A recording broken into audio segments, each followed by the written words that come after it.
Hi folks, Chris Mask from East Link Community TV's Off the Chip Wagon. Also happen to be a food sport competitor, so I've been on a couple of reality shows, MasterChef Canada Season 2, Wall of Chefs, Season 1, Episode 1, you can find me there, and I did a lot better on that one. I've also been to the World Food Championships a couple times. In 2019, I was in Dallas, Texas. I came 11th in the bacon category. And we also have a competitive barbecue team, Broken Antler Barbecue, based here out of Sudbury, and we travel around on the Canadian Barbecue Society circuit, and we go down to the States every now and again. Hopefully we'll be able to get things back to normal on that front here in 2022. I was asked by the public library if I'd be interested in talking food, so here we are. We're talking food, and do some cooking videos. That's kind of foreign to me, so just bear with me, but we're going to get through this. So for this particular video, and this little chat we're going to have, it's going to involve something that's very near and dear to me, in terms of my stomach and also what I do on the barbecue circuit, that is chicken wings. So chicken wings, I mean, they used to be kind of cast off, and you could buy them for 5 cents, 10 cents, 25 cents at a bar, and now, I mean, you're paying a little bit more of a premium for them. If you've decided to go the vegan or vegetarian route, obviously, chicken, that's off your diet, so what can we substitute that with? Cauliflower florets. So I'm going to show you how to make these taste like these. And really, pretty close, to be honest, in terms of texture, color, flavor. It's good. Just bear with me on this, okay? So, when we're dealing with chicken wings, you can either do them whole, or you can break them down. And most of the time when you break them down, they'll come into two pieces. One, which is called the flat. And this is the piece that has the 2 bones in it. And then the other point that you can get when you break down the chicken wing, the other part, I should say, is going to be the drum. So this is the drumstick, basically. You can throw the tip away, use that for stocks if you end up buying your chicken wings whole. Really comes down to preference, whether you like the drums or you like the flats. Basically, they have the same flavor, in my opinion. But that's entirely up to you. Your choice, right? Opinions are like butt cheeks that come in pairs, and everybody has them.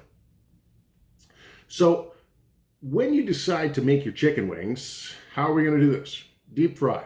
That's what a lot of people do, right? Well, for me, I actually smoke my chicken wings often, but I'll save that for another barbecue talk, because then we got to start getting into lump charcoal and wood choices and times and temperatures and whatnot. But one of the big it things that seems to be in a lot of people's kitchens these days, air fryers. So we're going to talk about making chicken wings and these little cauliflower florets in an air fryer, deep fried, and also in the oven. So you'll get them 3 ways by the time this is all said and done. When it comes to getting crispy wings, there's a couple tricks to this. So one of them is what's called air drying. And that's where you actually take the chicken out of the packet, try and, take a paper towel, dry it off, put it on a rack in the fridge, leave it there for about 24 hours. You'll actually notice the skin will start to change a bit of a different color. And that's basically just drying the moisture out, because moisture is what's going to be kind of the downfall for you when you're doing chicken wings. Now, having said that, a popular technique when it comes to making chicken and chicken wings is brining, where we actually put this in a liquid and let that soak and marinate for a while. So it's a little bit harder to get crispy skin unless you go through the whole air drying process, and then that makes your chicken wings like a 2-day making process. But there is a little bit of a hack, and this is one of the things that people use to get crispy chicken. Baking powder, not soda, powder. This is sodium bicarbonate, cornstarch, a little cream of tartar in there. You got to be careful though with sodium aluminate sulfate. Now that's one of the ingredients that they put into some baking powders out there, and just check the ingredient list, because if it's in there and you put that on your wings, they're going to be a little more on the bitter side. But what this is going to do, this is where we get sciencey here. This is going to increase the pH and help break down the peptide bonds that are in the skin. And it just draws out moisture, and it's just going to help get these like super crispy in the oven versus the deep fryer, which are always going to pretty much end up with crispy wings as long as your oil temperature is right. We'll talk about all that stuff. How do we flavor our wings? People are big on sauces, right? But don't discount the dry rub. And from the barbecue circuit, I'm really big on making my own dry rubs. It's really not that difficult. You just have to be aware of something called a flavor matrix. And what I'm going to do is I'm going to include one of those little flavor matrices at the end of this video, so you can take a look at that and get a little creative on your side of things. Now, what I'm going to do for you here today is show you not the one that we use in competition. I gotta keep that a secret. But what I am going to do is show you a barbecue rub, which is really quite good, and how to apply it to both the cauliflower as well as the chicken. So you want to have a basic concept here. What flavor profile am I looking for? So Kansas City barbecue, that's pretty much considered the gold standard of barbecue. That's going to be something which is going to be a little on the sweeter side, and it's going to have a more tomato-based sauce to go along with it. If you look at Memphis, well, paprika, that is a huge spice with Memphis cooking. And then you're going to finish that off with more of that vinegar sauce. When we talk about vinegar sauces, add some mustard to it, and now this is where we get down into like the Georgia and the Carolinas with their Carolina Gold sauce. Kentucky Worcestershire, be it the powder or the liquid form, huge, really heavy on that. And then there's Texas, that generally keeps things pretty simple. Salt and pepper, and then they choose whatever type of wood and cooking method, and that's how they get their classic Texas barbecue. Well, we're not barbecuing today again. We're using air fryers, ovens, and deep fryers. If you're going to season anything, don't season the wings that are going into the deep fryer. You're going to season them afterwards. Otherwise, if there's sugar in your rubs, that's what's going to start burning and your wings aren't going to cook and your oil's going to get all muddy, and you don't want that. However, air fryers, ovens, perfect opportunity to season basically before you go. And the nice thing with this is that it's also going to kind of help you when you couple that with the air drying or the baking powder. It's going to help you get away from that roasted chicken taste and kind of stay more true to what a classic, deep fried chicken wing tastes like. So the flavor matrix that we're going to use here, we're looking for something sweet. We're looking for a little bit of heat, looking for something that's got a little spice to it, and then basically a flavor in there. So it's kind of an underlying flavor profile in there. And a flavor enhancer obviously is something like salt, but we have a couple other things that I've got in store for you here. So sweet, we're dealing with sugar. And most of your barbecue rubs, whatever you're dealing with, usually two types of sugar. And it can be the turbinate, it can be brown sugar, white sugar. I mean, that's big as well. I often use maple sugar. But the thing is you also have to be aware of what sugars you're using, because sugars burn at different temperatures. So depending on what you're planning to do with these sugars, you got to choose the right sugar for the right job. This is a light brown sugar for us today and just a standard white sugar. Another big component, obviously, to this is where we're getting our heat from. So we're going to get our heat from a couple different sources here. And one place that we're getting it from is going to be with this, white pepper. So we're going to use our white pepper along with some ancho and chipotle pepper. Now both of these have been wood smoked, so you're going to get that little bit of extra depth of flavor to it. Another big component, salt, obviously. We talked about it as being a flavor enhancer. I'm a big fan of using sea salts. Sometimes the smoked salts are great. This is like a pink Himalayan sea salt. We're going to put that into the rub that we're making today. Another big thing, well, we want to have that earthy flavor. And that's where cumin comes in.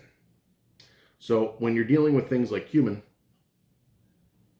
don't need too much of it, but you need enough of it to cover things up. And what I mean by covering things up is basically just layering everything throughout your entire flavor matrix. And again, I'll have a flavor matrix for you at the end of this video.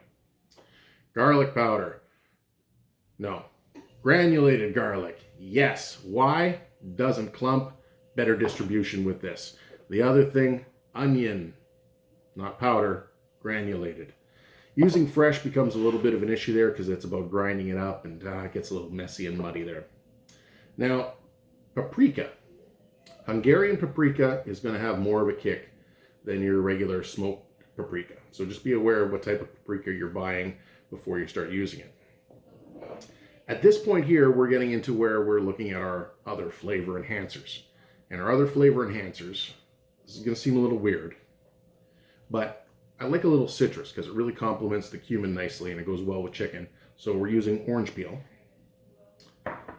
And this is one you don't see every day. Sumac.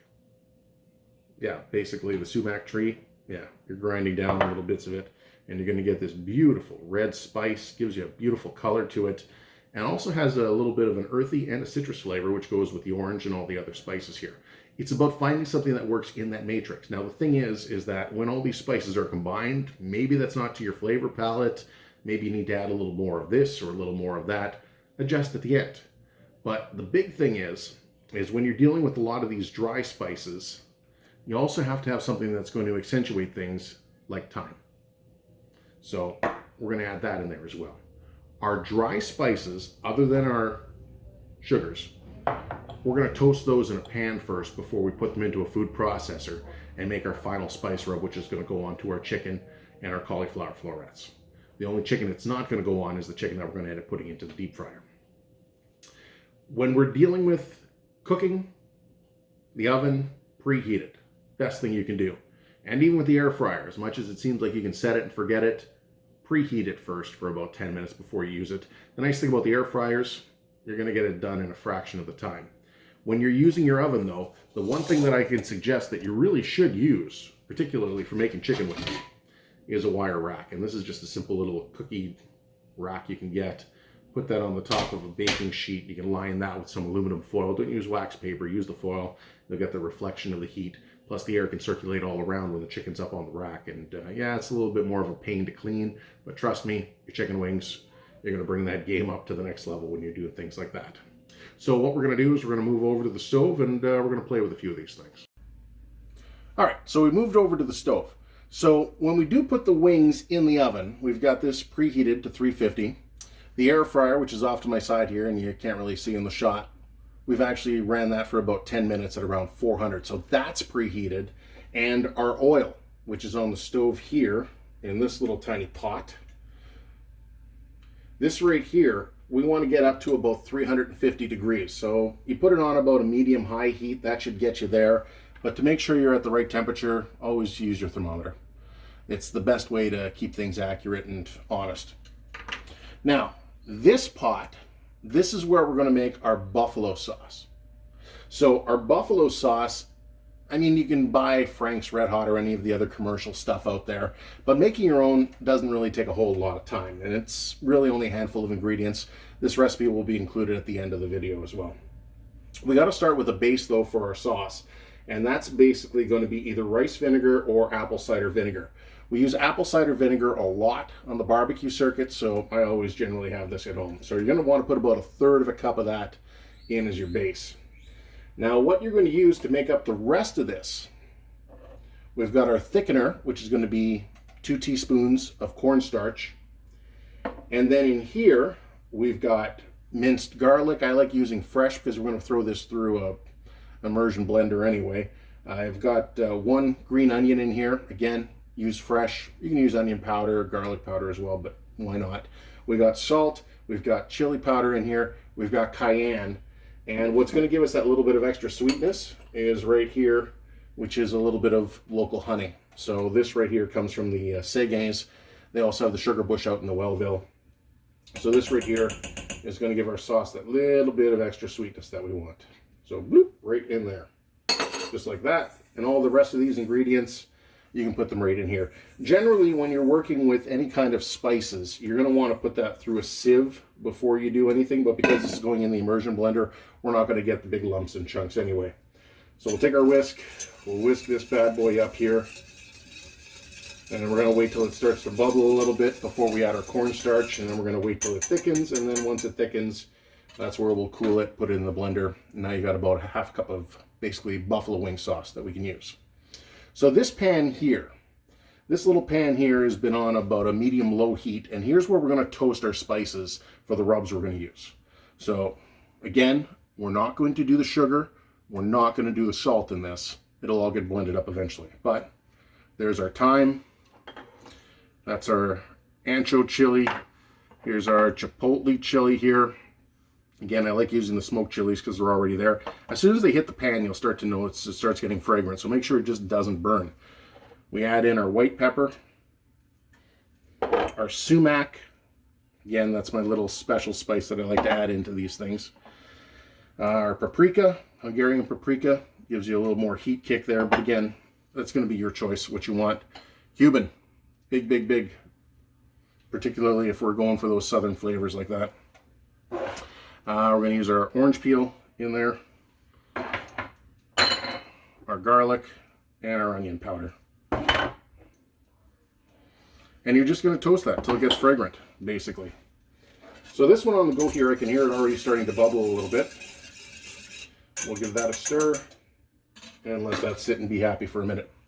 When it comes to the spices, your best friend is going to be measuring spoons, because you'll adjust this to flavor. And I actually use something that's very similar to an Excel sheet when I'm trying to develop a new spice blend, because sometimes it comes down to 1/4 teaspoons, 1/8 of teaspoons, and occasionally, if you really want to get honest, use a scale, because then you're always going to be able to duplicate that recipe over and over and over again, or at least as over and over and over again as the spices in your cupboard are, because let's face it, we're not very good at replacing spices.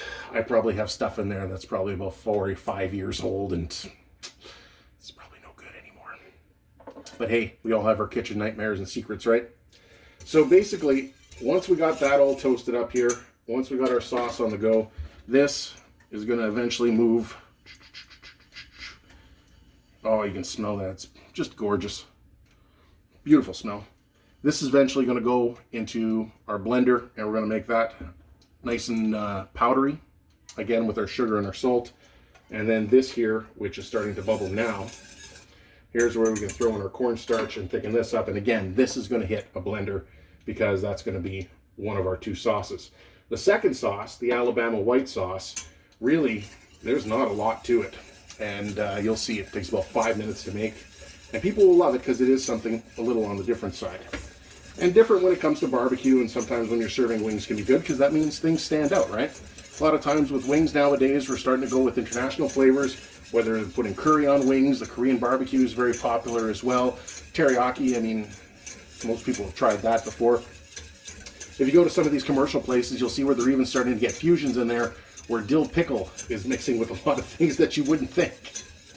So between that spice rub and this buffalo sauce here, our cauliflower florets are going to be delicious. And our wings are too, if we want to throw that on there. But I'm actually going to use the Alabama white sauce on the wings. So what I'm going to do is I'm going to finish stirring this. You can see how it's starting to thicken up now. That's pretty good consistency right there. So this is going to hit the blender. This is going to get super smooth, and that will be the end of that. As for our wings, we've got the oil boiling here. You can hear it starting to pop a little bit. That's just about ready for the wings to hit the fryer. We've got the air fryer, we've got the oven. We'll talk about those different cooking times and temperatures, and we'll see the final results in a matter of minutes. Magic of video, be a couple seconds actually. All right, so through the magic of elapsed time, everything's done. Now remember, our oven is at 350, and if we're dealing with the cauliflower florets, 20 minutes, flip, 20 minutes, flip, season one more time. You put sauce on if you want. That's how they're going to finish. The wings only need about 40 minutes in the oven at that temperature, but if you then shut it off and leave it on warm and leave them in for about another 15, 20 minutes or so, that's how you get nice crispy skin. And that even goes with the wings that were brined with that soggy skin. We've got our deep fried wings, which you'll see have a completely different color because, I mean, they don't get seasoned until afterwards. So the color that you're seeing on these things basically comes from the fact that the sugars have already caramelized through the baking process. And then we've got the air fryer. Can't forget about that.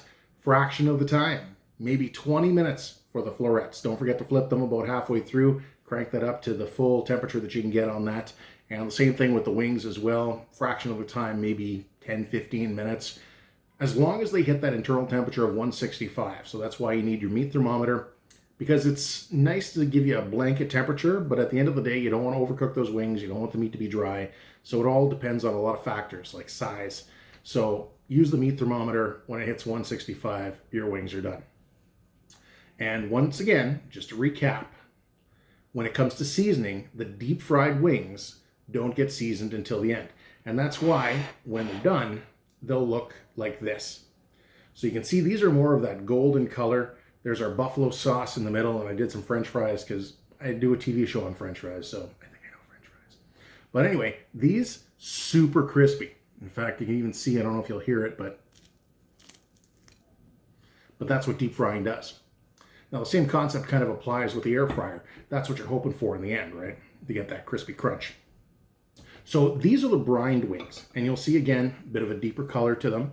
But aside from that, just absolutely gorgeous color to these things.